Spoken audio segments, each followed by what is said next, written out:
Hello and welcome to TB3U Season 2, Episode 7. And all we get to talk about is another Bulls win. We get to talk about crisis in between two of the biggest schools in Florida. Not in between, with both of them, with the Florida Gators and the Florida State Seminoles. Some crushing losses, but man, the main thing we're talking about is a huge USF Bulls win against the North Texas Mean Green. Guys, how are we feeling about the Bulls? I love this team. I absolutely love this team. And what a statement win. And it just gets me so fired up. Here's a team, here's a university in North Texas and Denton that went all out. They pulled out all the stops. They canceled classes. They had a fireworks show at halftime. Not at the end of the game, at halftime. Oh, wow. Blackout. First sellout in forever. Ever. Yeah, first sellout ever. At that stadium. First sellout at their stadium that opened in 2011. First time to start out 6-0. And the Bulls storm all over them. We made it seem like it was a cupcake game. Like if I didn't know like the conference, I just assumed it was a cupcake game. I mean, you know why they were wearing black? It was their funeral. It was the funeral of the undefeated season. Just so impressive. You know, USF comes out. You know, they're trailing 14-7 at the end of the first quarter. Three first quarter turnovers, all by Byron Brown, 2 fumbles and an interception. And then you're down 21-14. You tie it back up 21-21. And then you just storm away. Just huge third quarter. In this season, so 21 in a row out of halftime for the USF Bulls. This season, USF is outscoring their opponents 86-17 in the third quarter. Wow. Since last season, 209-73. That is insane. They're quadrupling their opponents in the third quarter. That is absolutely insane. That is wild. And really, like, everything could have gone wrong for USF, and it did. Everything could have gone wrong in this game because everything went wrong in the first quarter and the first half for USF. Sloppy plays. Multiple fourth down conversions on touchdown drives for the Mean Green. Big third down and long conversions. I think 8 third and long conversions is what Coach Goles said at the press conference. Yeah, they had. I just had it. And it was 3rd and 7 or long. And they gave up 8 of them. 8, and it's just like everything was not going right. Just seemed like Byron Brown was forcing. They were pressing.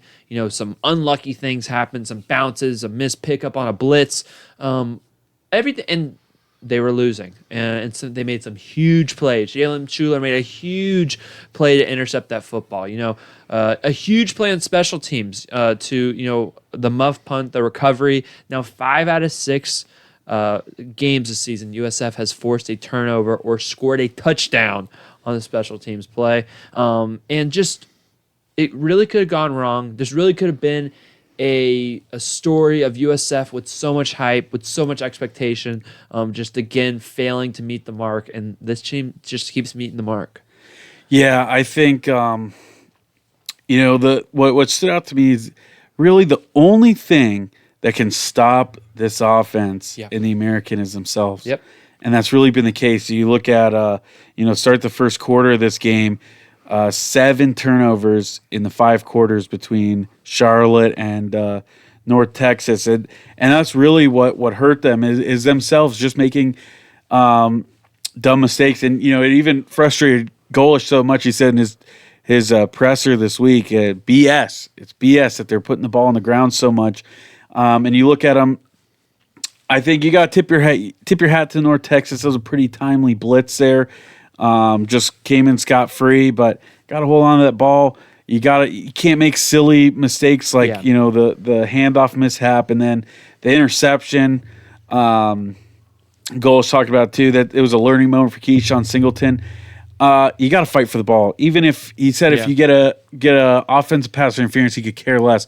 But you got to fight for the ball. You can't let the defense dominate you and pick that ball off. So some avoidable mistakes. Some of them, I think the sack fumble especially, just a good defensive play call. But you got to look at this defense, man, with the interceptions. And all of them were game-changing. All of the interceptions. First off, this guy coming into the game, Messmaker, had not thrown an interception this entire season. And this South Florida Bulls defense forced 3. And you think about it, to start off the bat, Jalen Schuler, interception, to keep you really from losing that game. I think it would have gone a lot differently if they give up a score there, but a huge interception. Then you look at Jonas Duclona getting an interception to stop North Texas from going up. I think that would have been 28-14 going into half, and then you're really getting into some trouble there. And then Fred Gaskin's interception. I mean, after USF starts off strong in the second half, he gets the interception, and all of a sudden that game is turned on its head. Yeah. And it's you're up by 3 scores like that. So, yeah, I think the interceptions were great. All the turnovers are forced, but really all game-changing plays. Yeah. All 3 of them were game-changing plays, and it really could have been a different outcome if you don't have those. Yeah. USF has 16 takeaways this season. That is the most out of any team in the country. I'm not talking in the conference. I'm not talking, in the southern hemisphere of the country. I don't even know what words I'm saying. No college football team in the FBS has more takeaways than USF in 2025. Really, really impressive. Will mentioned it. The interceptions were huge. I mean, really, really good plays. And also, you mention it. And you mentioned that Messmaker, had not thrown an interception. And Alex Golish mentioned that, every interception he threw, they were able to get some pressure on him. And USF did a good job. They sacked Messmaker twice. Jacob Merrifield, really, really big game. Seemed like he was all over the place. Got a sack, got a tackle for a loss. Really, really impressed with him in this game. But they were able to get pressure on North Texas, which has really not been the case. I mean, North Texas went into the game. They were averaging 44.8 points per game. That is tied for eighth most going into the game in the country. And USF held them to 15 in the second half. I'm really, really impressed with these guys. Jalen Schuler, American Conference Defensive Player of the Week. Just so good. Jarvis Lee, man. Jarvis Lee, gets the forced fumble. He gets, tackle. I think he's second on the team in tackles for loss. He's first on the team in interceptions. This USF, there's a lot of talk about their seniors. Mac Harris, Jalen Schuler, Byron Brown. Up front, Devin Lee, Josh Seleskar.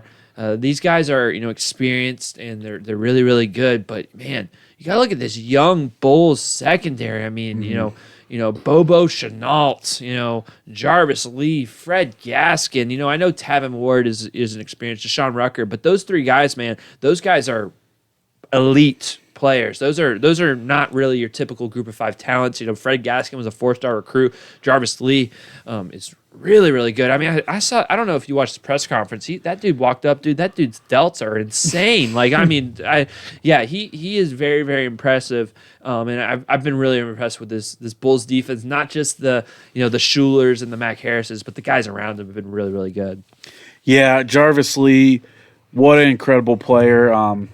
And Golish even talked about it in the press conference. Just how dangerous he's become in the flats, and especially just laying just brutal hits, especially on screen passes and stuff. And something that offensive coordinators now have to be aware of is just how physical this guy is in the run game, and just the punishing hits he's been delivering to guys, forcing another fumble. Jalen Schuler recovering that for a touchdown. Again, another huge play. But, yeah, shout out to the secondary. Okay, we got to be careful. Last time we shouted out the secondary was before Rice. So last year. Hey, this is a different Bulls team. I have no... But, yeah, USF 5-1 is their best start since 2017. They are 2-0 in conference play for just the 7th time in program history. If USF can become 3-0 this weekend, it will be only the 4th time in program history they've started 3-0 in conference play. And I think that game was their second most points they've ever scored, if I remember correct. Yes, because I think 70 was the record. Yes, and it's the most they've scored under Golish, but they've gotten 63 multiple times, so it's tied. But they kind of took their foot off the gas like the last 5 minutes of the. They've gotten 63 twice in the last 3 weeks, and I've wanted them to get 70 both times. I mean, I was kind of screaming at the TV on this one. But yeah, it's very, very, very, very impressive. Yeah, I don't know. Anything else on this game, guys? Oh, I do. Okay, I found it. I wanted to piggyback off your point when Will mentioned that really the only thing that can stop this USF offense in the last 3 games is themselves. USF had a 52% success rate, which is a stat that just measures how many plays you were successful. That put them in, over the 90th percentile in college football amongst teams in success rate. They averaged 6.363 yards per play on Friday night. If you do that, 6.63 yards on every play, you will score every drive. Math is math. And they had 306 rushing yards on 5.4 yards per carry. I think the running game, man, it was so impressive. And I think it was apparent early on that North Texas could not stop the Bulls on the ground. And when this USF rushing attack is going, I mean, this is something that, they were winning games early on in the season in spite of not being able to run the ball. And now that they're running the ball, I mean, they look unstoppable. Yeah, they really are. That's 713 rushing yards in the last 2 games, 5.7 yards per carry in this game. And, their offense can really do whatever they want. I said that. I texted you guys in the group chat, like, in the second half, and it's like, there's just North Texas is not going to stop this offense. It is only their mistakes that will slow them down. And just all the things they were doing. We saw a thick 6. Yeah. We saw a thick 6, which was awesome. We saw Christian Neptune throw a dime, Keyshawn Singleton. Yeah. Just really open up the playbook there. That was awesome. Sean Atkins will never forget you. It didn't feel right not having Sean Atkins throw that touchdown pass. But shout out Christian Neptune. Man, that was a dot. That was a good throw. That was an actual really dot. Golash actually said that they have a wide receiver pass throwing competition, and Christian Neptune actually came in second. So I don't know who came in first, but watch out for that guy when he comes in and throws the ball. Is all I'm saying. I agree. That was a really good throw. I think play calling's been really, really good. I think the trick plays and the fancy stuff has been really, really good. And just, it was 28 points in 3 minutes, in just over 3 minutes of game time is what USF scored. That is absolutely wild. And they get that muff punt and then score with 2 seconds remaining to Jonathan Eccles. That was obviously the swing of the game. Just such a huge play, and it really boosted them for the rest of the game. Yeah, 3rd game in a row with a big play on special teams, so that's awesome to see. The only game they didn't have any big plays on special teams was the Miami game. It's the one game they've lost. It's a very important part of their winning mix is big plays on special teams. Yeah. It is so good when you have all facets of the game working. I think, we have to talk about, too, just Jeremiah Koger, 4 receptions, 94 yards, and a touchdown. He's stepped up, especially after Chaz Nimrod goes down in that game. I think you saw Joshua Porter, too, have a pretty solid game. He's been solid for them. You just have guys stepping up all over the field, too. Just to go back to your point, some of these young guys stepping up. Like you said, we talk a lot about the leadership on this team, but there's a lot of younger guys making huge plays, and Koger is one of them. So it's just another weapon for this offense. I feel like every single week we're seeing a new receiver step up and have a big game or a new weapon in the offense. So that was really awesome to see. Yeah, you mentioned Jeremiah Koger. I smell a little Keyshawn Singleton in Jeremiah Koger. If you guys don't remember, Keyshawn Singleton did not have a reception in USF's first 6 games last year, and he finished the season with over 400 yards receiving. Jeremiah Koger in the Bulls' first 4 games did not have a reception, but he has 169 yards combined in their last 2. Alex Golash has mentioned just out and about to the press that it's very, very hard for wide receivers, especially young receivers, to learn his system. It takes a lot of receivers some time for the learning curve of his system. I think there's a lot of option routes, just a lot to take in as a receiver. It's just a stressful, hard scheme for receivers. That's the word I'm looking for. I think Jeremiah Koger, he's big, he's fast, he's athletic. I think he really could be a breakout player for the Bulls in the second half of 2025. Agreed. Shall we move on to Lil Bro? Not even Lil Bro. Like, this is like your little cousin that you see like once or twice a year. Little Jit. Little Jit. Florida Atlantic. The Bulls Come back home to Raymond James Stadium, homecoming week, Saturday night prime time, 7:30. It's going to be a good time. And I'll say this before we get into the game. USF fans, because you guys are the ones, we're talking to mostly, USF fans, I don't really think, we joke, but I don't think it's the players or the coaches watching this show. It's the fans. USF fans, show up to this game.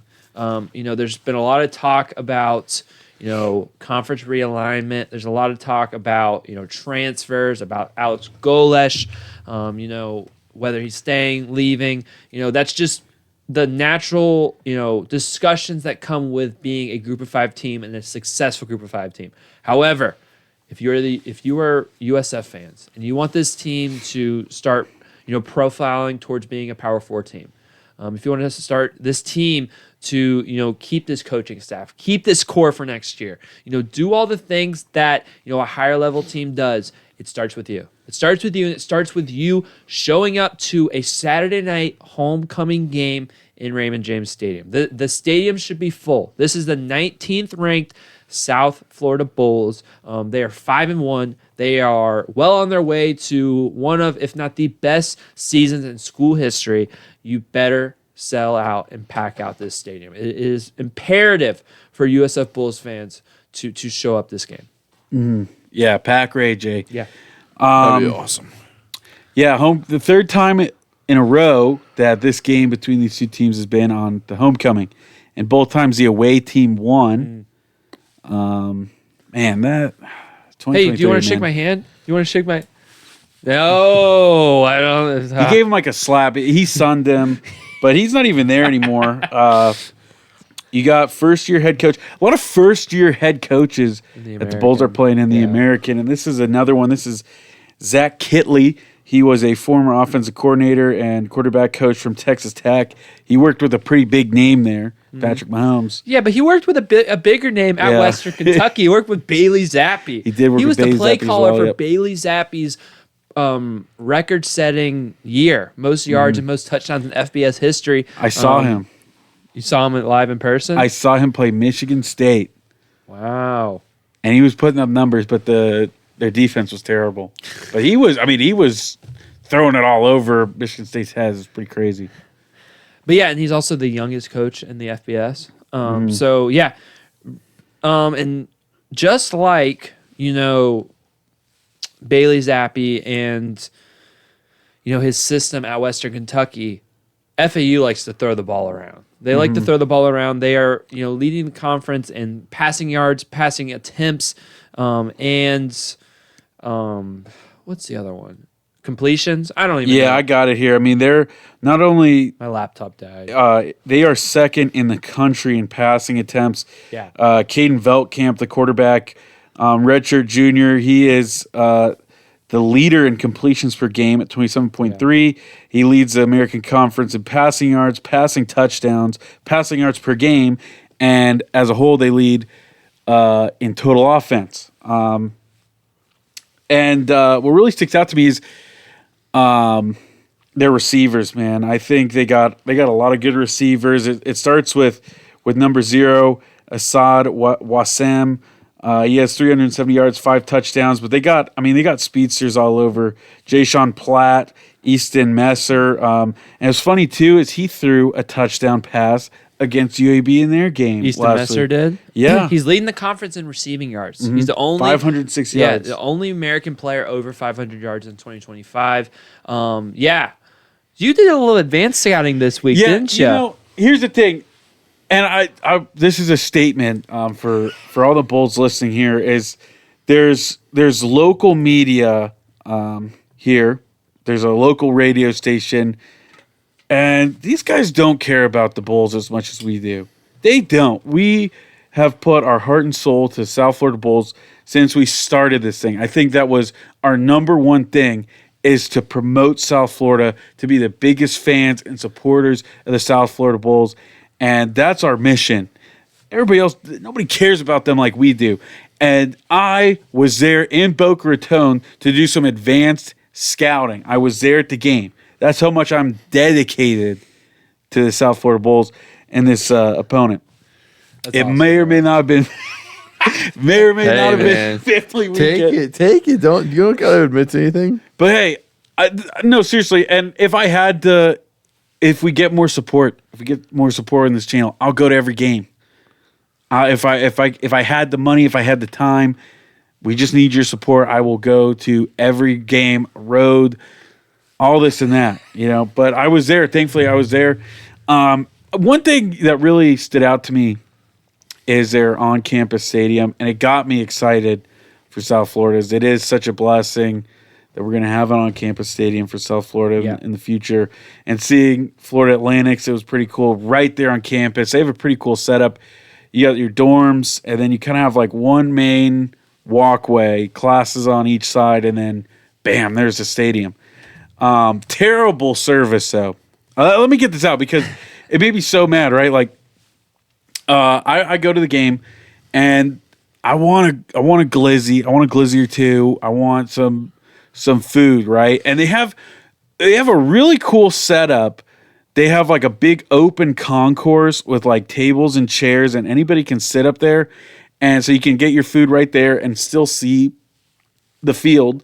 And then you can go sit. You don't have to go back to your seat. You can just sit at a table there and you can watch the game. But then they close it down halfway through the second quarter. I can't go and get a second hot dog. It's halfway through the second quarter. They close it. You can't go there. They won't let you go through that way, right? And then it's like, well, I want a hot dog, man. I want this second hot dog. And they send me down. You have to go all the way around the stadium. I'm sitting on the north side corner of the end zone. You have to go all the way around the south side, all the way through the student section and back to get back to your seats. And then, third quarter, all the concessions closed down. What the heck? Popcorn burnt to a crisp. Oh. Disgusting. No refillable drinks. And shout out the staff at Ray J. You go to the game, you get your souvenir cup. It's got all your favorite players on it, and it's free refills. Florida Atlantic doesn't have that. Take notes, USF. They hate their fans. We need this at the on-campus Yeah, stadium. you need it. Well, they're going to have the longest bar in the country. I did see that. That's going to be sick. That's the cool. longest bar. Okay.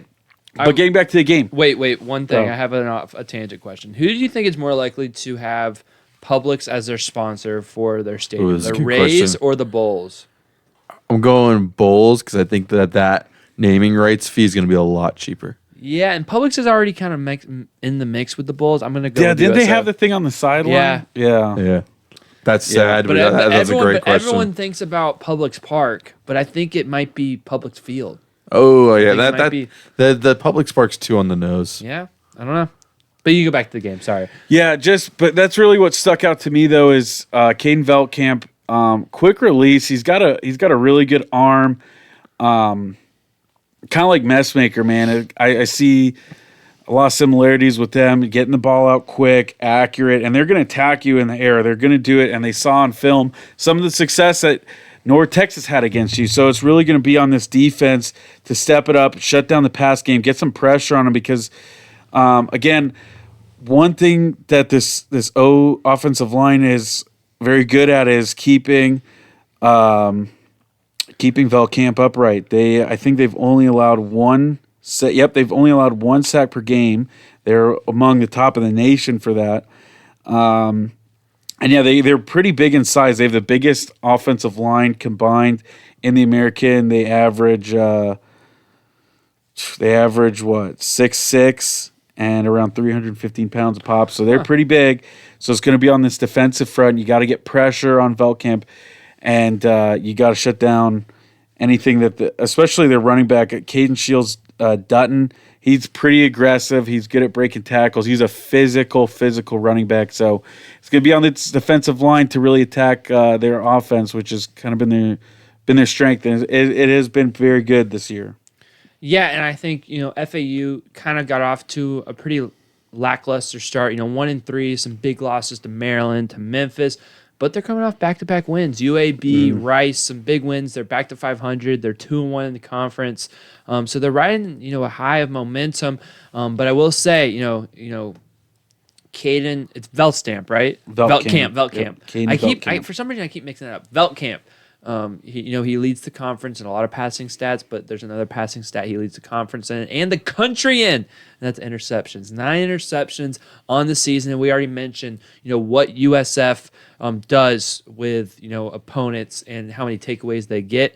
So I'm interested to see that dynamic. I think that could be, a huge, thing for USF. And then I think offensively, FAU is allowing over 30 points a game. This defense is, lackluster at best. They got a couple, solid players around there, but I think this USF offense, I think it's very important for USF to play a clean game. I think these bad habits are going to come back to bite them. These bad, turnovers, just silly mistakes that they've had, really in the last 2 games. I mean, like you said, 7 turnovers in the last 3 games, or 2 games, 8 in the last 3, I think. And I mean, they didn't have these turnover problems against Boise State, against Miami, against Florida. And not to look ahead, but you look ahead to Memphis. That's a better team. Turnovers will bite you in the butt in that game. So you have to start playing cleaner football. And if you play clean football, again, FAU is not going to stop USF. Yeah, they definitely aren't. I think, the big takeaways I had really is their defensive line. That's probably their best position, I'd say. A couple decent linebackers. Yeah, decent. I think, Leon Hart, their linebacker, leads the team in tackles. I can't believe my laptop died. I had all this written down. I'm 4 so mad. TFLs with a sack, but I think that as a unit, the defensive line is better.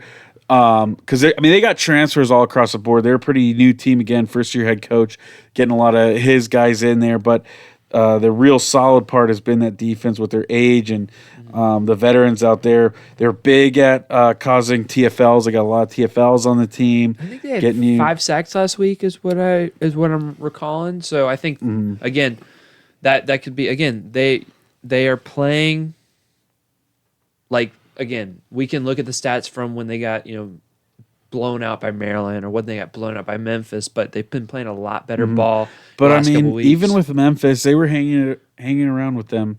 Memphis broke away late, but they were giving Memphis a pretty good game for the first half there. Yeah. I think, with turnovers too, but it's on Byron Brown. This team has not forced an interception all season, so don't give them their first, Byron. Come on, man. They'll give them their first. UAB, they're terrible. Their quarterback is a felon. Trent Dilfer fired. I feel bad for UAB fans. I really do. But one thing they did have success. UAB doesn't have fans. Yeah, probably not. I saw like 4 maybe at the game. Nice. I saw like 2 sets of 2 people and some green and gold. Like what? But one thing they had success with against FAU is running to the outside. They're able to bounce stuff out the outside and create some huge plays. Really, nobody's there in the second level for FAU, and they had 3 touchdowns off of the same kind of play, just bouncing it to the outside. So it's something for the Bulls rushing offense to attack. I think some read options might kill them. A little fake inside zone. And Brown keeps it to the outside, and he's gone. And he's going to run you over, too. That's the thing. He's going to run you over if you try to tackle him. FA's defense, they're not going to be able to handle Brown. I think it's going to be an easy win. You don't want to overlook them, though. You never want to overlook anybody, especially with your game coming up the week after this. But from scouting the game in person to just seeing the competition that USF has played and who they've beaten, this should be an easy win, especially on homecoming. Yeah, I agree. And just some notes on USF's offensive success. 180 points in our last 3 games, 965 yards rushing, 6.6 yards per carry. I mean, these guys have just been really good. Left tackle Derek Bowman has returned on the offensive line. He has been again, USF has been running wild since he came back, so definitely something to note about USF's offensive line and their rushing attack. Really just, again, like Will mentioned, this is a game where you want to clean some things up heading into the biggest group of 5 game of the entire year. Can't look ahead, though. Yeah. And I don't think this USF Bulls team is going to do that, though.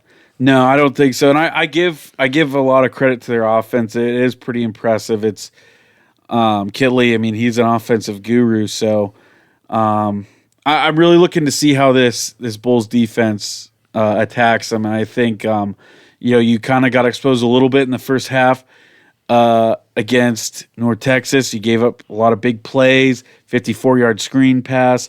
So I want to see them limit the explosive plays and keep it up with the turnovers. Again, that just totally demoralized Messmaker. I mean, once he threw that third interception, he was a deer in the headlights. So you gotta create turnovers.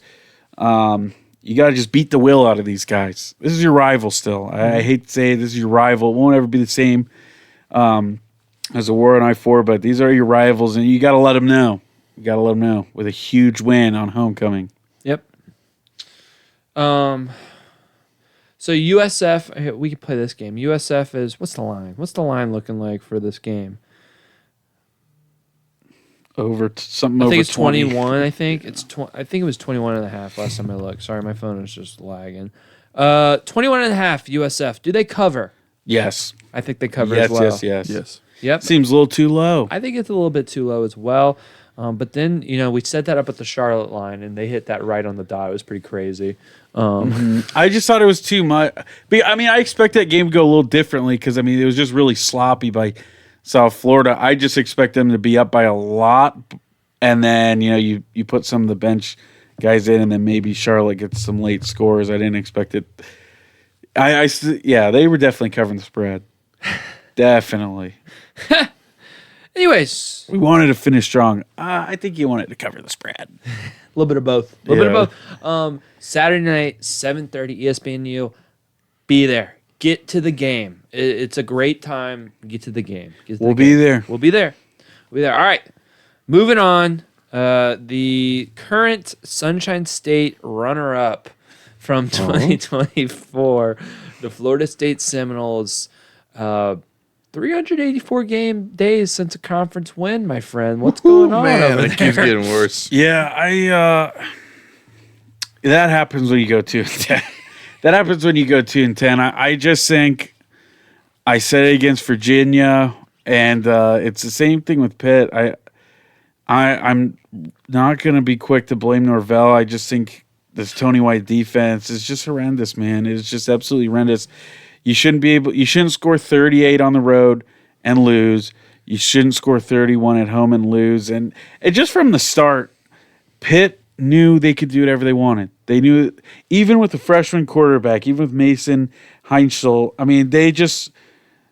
they were going to score at will, even going for it on fourth down like 3 times on the opening drive because they just knew Florida State couldn't stop you. He was 21-29, 300 yards. Yeah, and just anytime you need a big play or anytime you need to stop, you just couldn't get it on defense. Just no push in the pass rush. Making him – he could just scramble. He had all the time in the world, and then he would just run upfield and get a huge play with his legs when he needed to. Just nothing from this defense. Terrible tackling, too. No adjustments. I think before you do anything with Norvell, I think the biggest thing is getting rid of Tony White. I don't see why you keep him around. You just look at the same thing. It's no different from Adam Fuller's defense That's last what year. I'm It's the saying. same thing. If it's same the exact same thing, what's the common thread?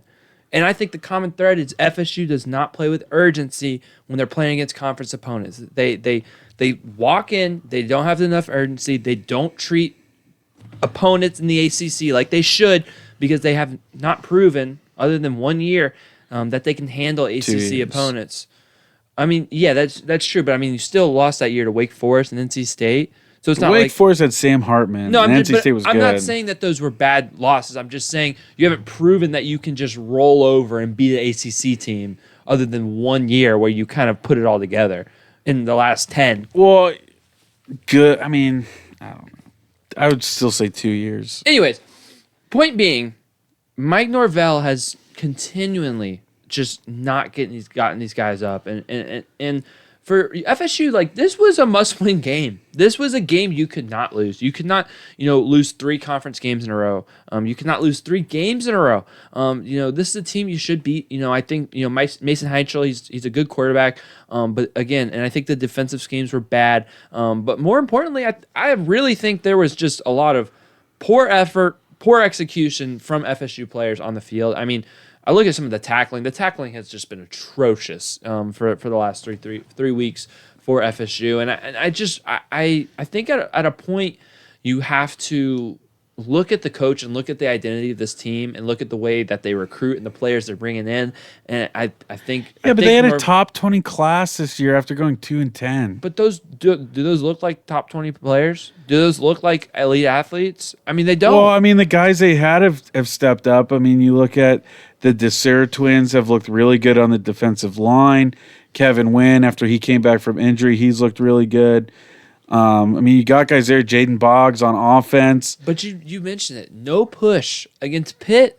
Against Pitt, that's a team that as FSU you should be dominating physically and athletically, and I just don't think. But again, I think that's a scheme because you don't do anything. You're rushing 3 on 3rd and short. You're not bringing a pressure, and then you're making it too easy for them. I think you gotta time up some blitzes. You gotta do something. You gotta stack the box a little bit more. But you don't do any of that. It just seemed like whatever. I still think it's more schematically because it seemed like whatever they were in was just a wrong thing. And when they were set up for a run, it was a pass. When they were set up for a pass, it was a run. Just too much schematical errors too. I think.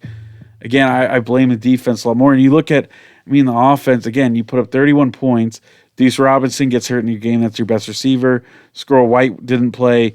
Boggs gets hurt that game. You didn't have Roy Dell Williams. You had a bunch of issues on offense, and you still did fine. I mean, I really think it comes down to defense. I think you should have won 2 out of the last 3 games if you just come up with one stop at any point, just one stop. I just don't think the team wide culture and attitude is where it needs to be for Florida State, and I kind of think Florida State is reaching the same area that Florida is, where you're kind of letting a coach tarnish your program, and that's just my opinion.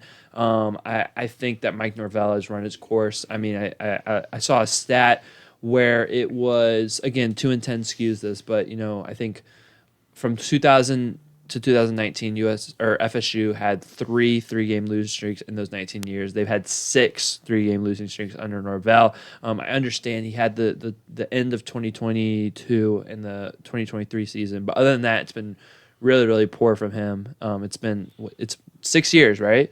2019. So I just don't. I don't know. I think he's tarnishing the program. I think as a Florida fan. Him again. I think Miami fans are rejoicing if he gets another year. I think Florida fans are, relieved if he gets one more year. I don't think he's the guy for the job. Yeah, I think it's a little different though because it's a lot different. He's not. I wouldn't say he's tarnishing a program. He won you a conference championship. It wasn't his fault that you don't get put in the playoffs. You don't know what happens if they get put in. They could be national champions. There's stuff like that was out of his control. Mm-hmm. That's a lot different than Napier, who's done nothing for his entire absolutely nothing. But I mean, again, that was lightning in a bottle, though. I don't think you can see how that's any different. You had a bunch of veterans and transfers that came together, and it worked perfectly. But that's just not sustainable, and I just don't think that that's reflective of what Mike Norvell is at Florida State. And he didn't train up any of those guys. Those guys all came in ready, prepared, natural winners, and he kind of just said, "Hey, you play here, you go line up over there." Like that, none of that goes to his talent or skill set at all. Yeah, and now you have some of these younger guys coming through, and the team sucks. He can't find talent, or he can find talent, but he can't train up talent. That's something he's done differently that everybody else follows suit now. Is he was one of the first coaches to be heavy dipping in the portal, and now everybody does it. Everybody uses the portal pretty strongly to pick up pieces and so you have to adjust. You have to be able to train up some of these walk-ons, and you can't seem to do it. I think there's definitely a balance, and I think that there was definitely with the portal, there was a richer amount of talent in the portal in the 2020, 2021, 2022 because of all the COVID people.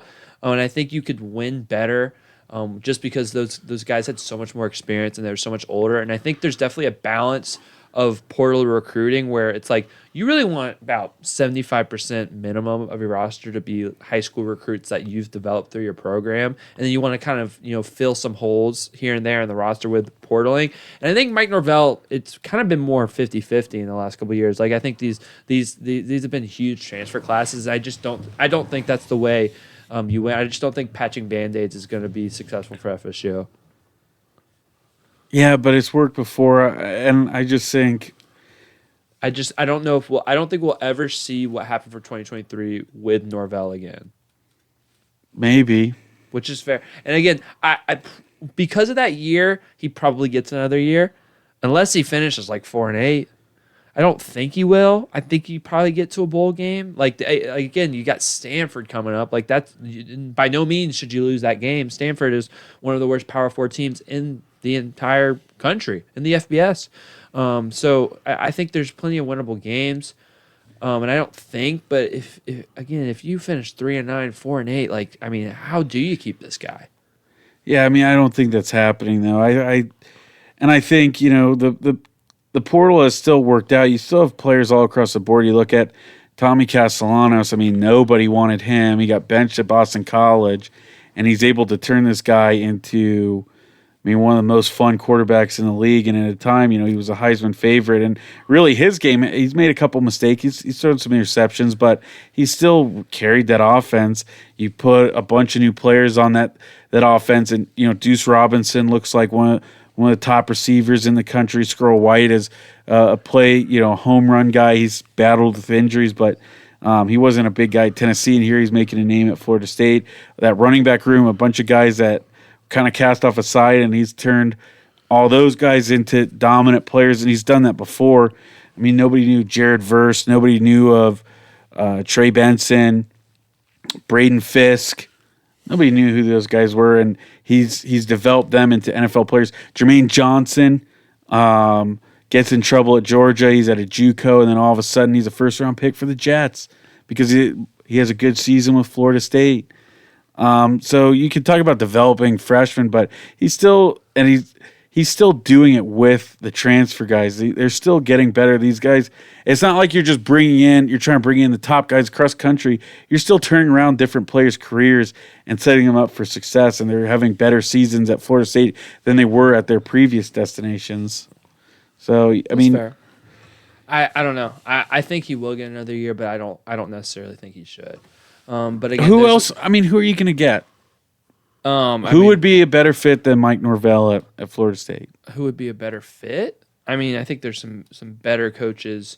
I mean, for a $57 million buyout, that's the other problem. Who's going to come in and do better? It is a huge buyout. I mean, again, we'll get to this, but I think James Franklin's a better coach than Mike Norvell.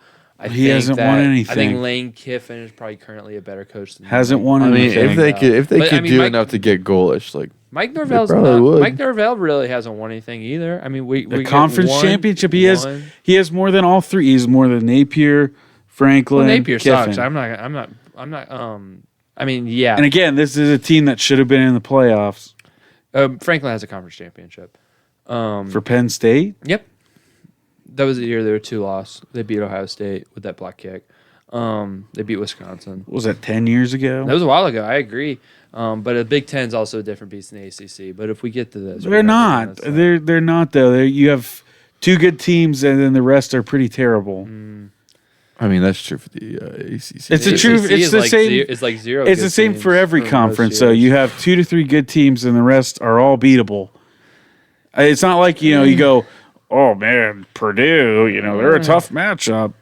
Yeah, Rutgers, there's a lot Maryland, Michigan State. There's a lot more. Northwestern. Those teams would be beating Indiana before Stanford, Kurt Cignetti. And I don't know. We'll see.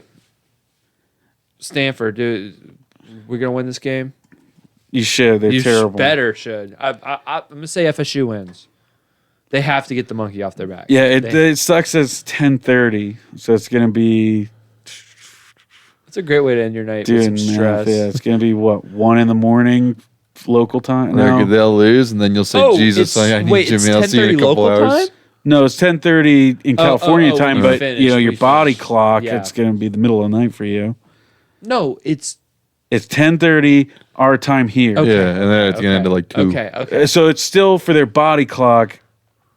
It's going to be I thought you were middle of the saying night it- when the game's over. I thought you were saying it was like a Hawaii game, like No, that no, time, no, and I was no, like, what? No, it's just going to be you're going to be it's going to be bedtime Yeah, in yeah. the second half. Yeah. They'll probably give you a couple of good reasons to go to sleep, so you're good. They're going to win. They will. I think they will too. And I think you look at, we saw the same thing in 2022. This team started off winning against LSU, a huge SEC win, blown out a couple teams, and then they lose 3 straight.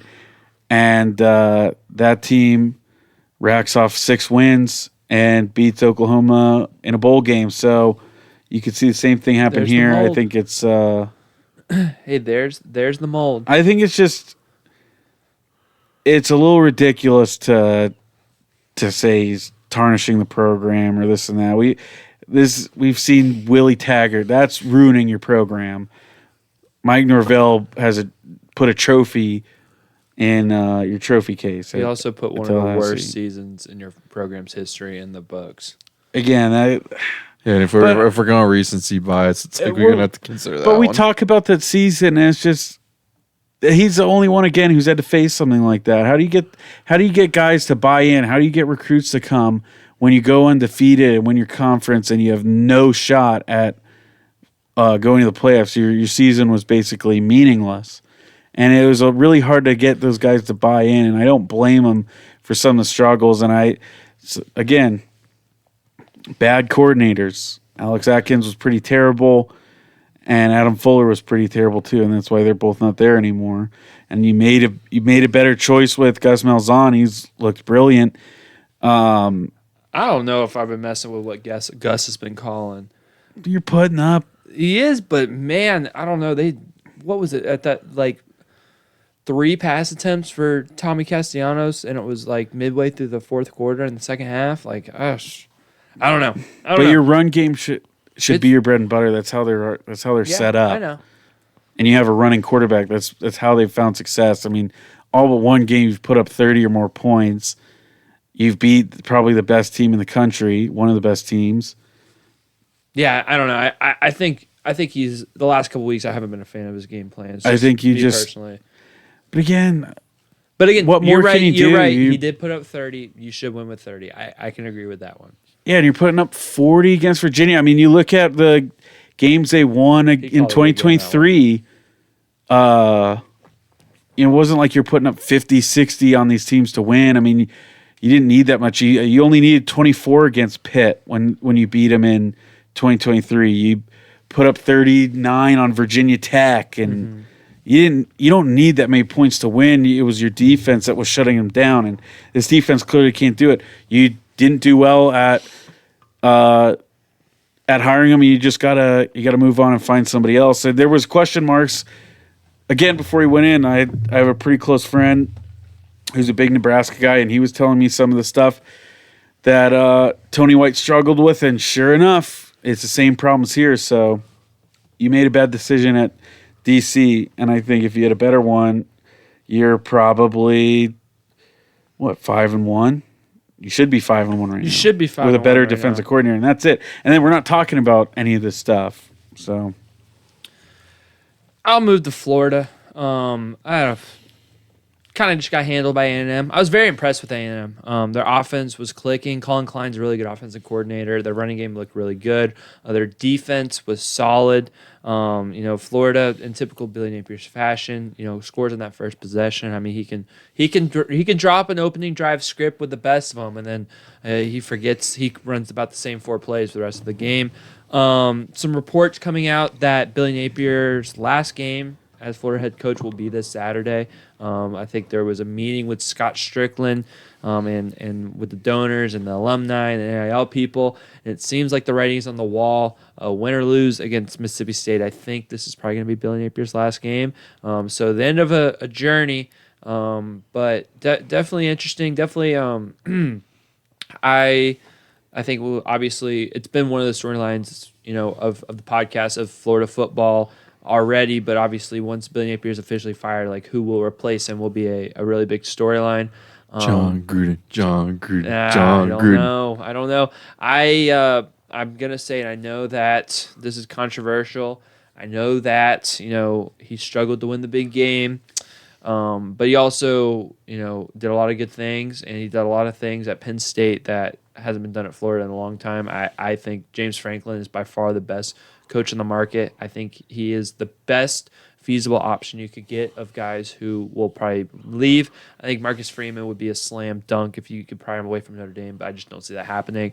I think if Florida doesn't hire James Franklin or Marcus Freeman, it's a waste and a shame of a coaching search.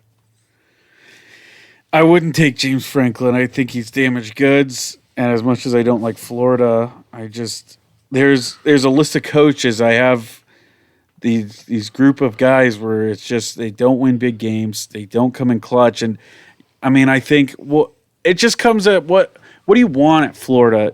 And I even think Lane Kiffin would be the same thing if they somehow get him to come there too. It's just, do you want a lot of wins but never really go further than that? Your expectation, your ceiling is 10-2, 9-3, but you're probably not winning the conference. You're probably coming up short every single year. Maybe you get a playoff appearance or two. But I just think discussion. Yeah, I'd take that. Yeah. And again, like I don't think we're at the point of being Florida fans to like really say no to something like that. I mean, like I understand, but James Franklin, like you said, 10-2 is very consistent. Like a top 10 to 15 finish is pretty consistent. I mean, he went to the Final Four last year in the college football playoff. I know he played some lesser teams on the way, but I mean, he was a couple plays away from beating Notre Dame, and like that's just his just story. College football. That's his story. He's always a play away. But again, I think you have better resources at Florida. You have better talent pool. But do you have better resources? I think you do. Penn State is big time, and I agree. But I there's think a lot of complaints about the UAA at Florida, and a lot of the boosters have had their complaints the past couple of years because I think Billy should have been gone, I don't know, 2 years ago, and he stuck around, and there's been questions about money and where it's been going to, and there's been rumors about that they had the buyout before, and that money just kind of disappeared from Scott Strickland. I think he should go too. I don't know why you'd keep him around if you're going to fire Napier. I think that's your biggest problem. Because he hired Todd Golden. Just saying. And again, a broken clock tells the correct time twice a day. I think you still got to get rid of him. Yeah, you scored on Golden, but that shouldn't mean you keep your job. You've done pretty terrible with football, and this is probably his last football hire. Like he's gonna have to nail this one for sure. But again, I just think, what's a standard though at Florida? Isn't it Urban Meyer, national champion, Yeah, championships? Urban Meyer didn't win a national championship before he got to Florida.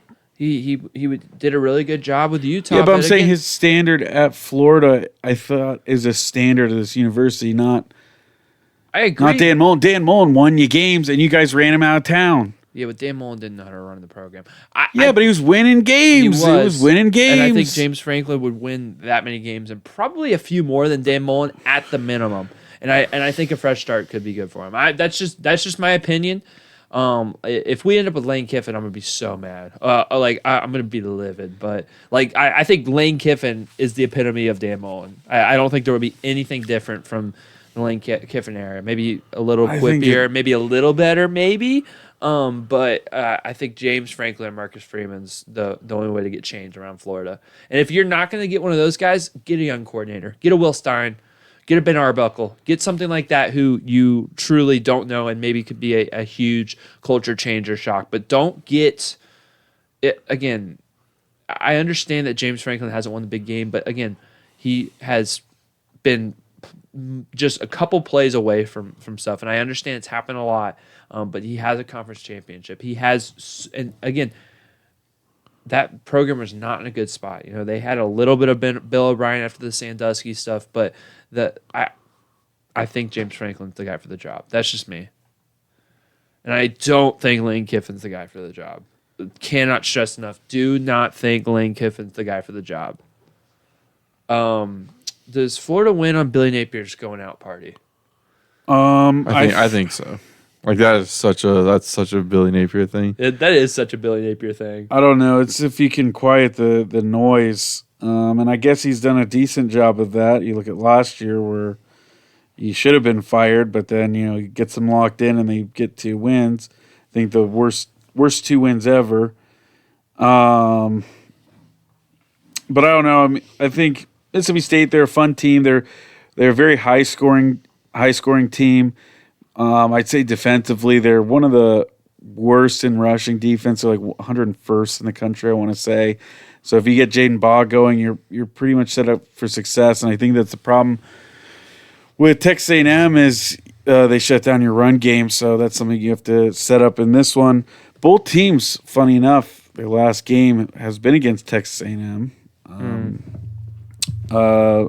Florida certainly put up more points than Mississippi State. Mississippi State can only come up with 9. So you think you have the upper hand offensively against their defense. I think defense has got to get some pressure, though. No sacks in the last game. A&M's offensive line is They're good. really good. I think they're probably the second best behind Miami's. Really, really. I was really impressed with A&M. I think the SEC is an Alabama A&M discussion. I really do. That I was very impressed with A&M. I think Florida came out with some fight. DJ Lagway obviously had a good first couple possessions. Then obviously we don't know how to call plays, stuff like that. I think the defense will fight their butts off. They will fight their butts off, and they did. They struggled early, got a lot better later on in the game. But I was very impressed with Texas A&M. Yeah, I think what took the wind out of their sails was the turnover on downs after the interception in the end zone. I mean, yeah, just yep. Then there wasn't like a late fumble too, or turnover. I know they turned over the ball. No, it was after that turnover and downs. A&M did about an 8-minute drive to put the game on ice. Yeah, but I think Florida takes Billy Napier out with a win. I think Florida is just too physical up front. I think the home crowd, maybe some joy knowing that Billy Napier might be gone. I think they win this game. Will, what's up? Whoa, words. Will, what else is on the docket this Saturday? Yeah, Maybe even this Friday. Man, we got some big games tonight. Jackson State beats Delaware. Wow. UTEP beats Sam Houston. Some Conference USA midweek stuff. Can't wait for the MAC though. USA. That's the big stuff. But starting off pretty hot here. Friday night at 7 p.m. Louisville at Miami. Louisville 4-1. Obviously Miami. Pretty big test for them. Anybody got Louisville in an upset here on the road? No, this isn't that type of Miami team. It's not. Maybe so. There's no way they lose to Louisville. No way at all. I hope you're doing what I think you're doing. Oh yeah. 12 o'clock ABC LSU at Vanderbilt. I'm taking Vanderbilt, man.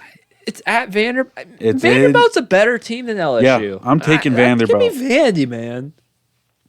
This is the type of win Brian Kelly would. He's due for a loss. Come on, Vanderbilt. I think Vanderbilt. Vanderbilt's go pissed. LSU. Okay. Got a pretty good 12 o'clock slate. Georgia Tech at Duke. That's a big game. That is a big game for Georgia Tech. And I'm telling you what, Duke wins. Duke's been playing hot. They've been playing good ball. They've been playing very good. I like what Manny Diaz has done.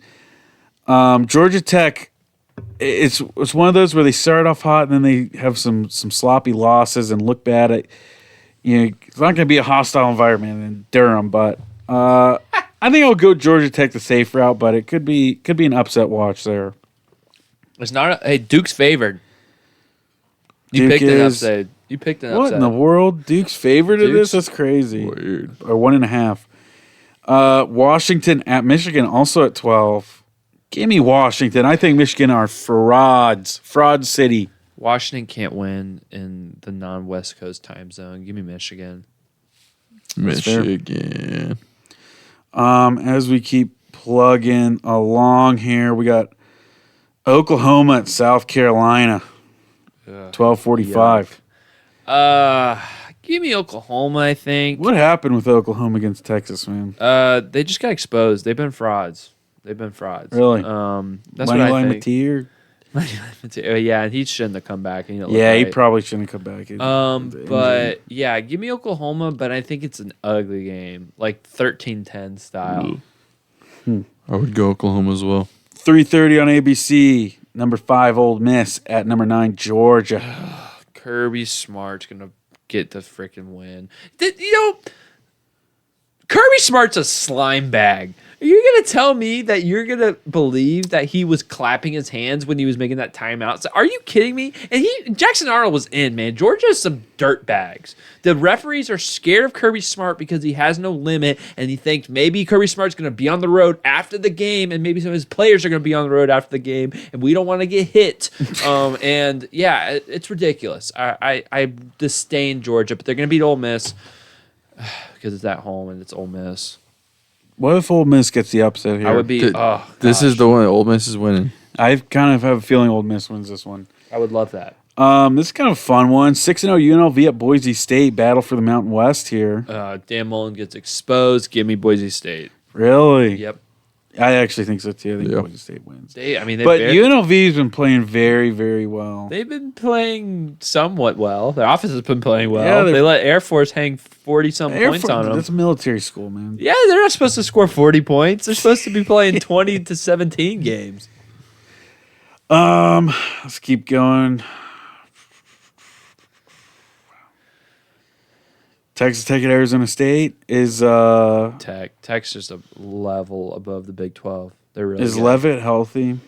Because he was hurt. He was hurt against Utah, and look how bad they were without him. Healthy, not healthy. Tech wins big. Okay. 7:30 on ABC. Third Tennessee Saturday at in Alabama. Third Saturday in October. Man, that's a good game. I like the way Alabama's playing. I think Ty Simpson is the best quarterback in the country. I'll say it. I really that Florida State Miami game is like or Florida State Alabama game is an enigma for Maybe sure. the SEC isn't that good. Maybe Florida State's the best team in the SEC this year. Maybe. Give me Alabama though. Yeah, I think Alabama wins, but I think Tennessee will keep it close. They'll keep it close. 7.5. I think Tennessee might cover that. Sure. Also at 7:30. That's number a 20. big line. Sorry to cut you off. That's a big line for that game. Yeah, I think so too. But again, everybody's really high on Alabama right now. USC at Notre Dame. Ooh, this is actually my favorite game of the weekend. Jada Maeva, really good, really, really good. I'm gonna take Notre Dame, but I think it's a really, really good game. I would love to see USC win. I would love to see them win. Playoff elimination game for both teams. Yeah. Oh yeah. See, that's the thing. I just don't want Notre Dame even sniffing the playoff, but I think they're going to win against USC. USC just, they're playing so good. Lincoln Riley's done a pretty good job this year. Quite a lot of the haters, but in South Bend, that's going to be tough. Give me Notre Dame. And man, we get a holy war. 8:00. Utah, BYU, 23-15. Utah wins. Mormons aren't Christians. Let's go Utah, huh? Yeah, I think Utah's going to win too. That's but true too. I'm excited for that game. I like a good holy war. That's a fun rivalry, and They hate each other. They don't like each other. Yeah, and they never mind. I was gonna say something else. You ever see American Primeval? No. Those guys are ruthless. The Mormons, ruthless. It's on Netflix. So it's eye-opening. Mormons hate two things. They hate Utah and God's word. Yeah. Sorry. They love having multiple wives. and they love Diet Coke instead of coffee. Okay. Well, yeah, they can't have. Well, what is it? They can't have caffeine. No caffeine, yeah. No caffeine. No, but they have soda. But it has You caffeine. can have caffeine they free. can't have out. They love Sprite. Yeah, they don't drink alcohol, but I think they can't have caffeine either. Yeah. And they definitely wear. They wear holy underwear. That's what. Yeah, they wear holy underwear. they're looking for And it's that. literally like see-through. And I've seen it before. Oh, sorry, bro. I've seen it before. Oh. One of my teammates was a Mormon. I hope he doesn't listen. I doubt he is.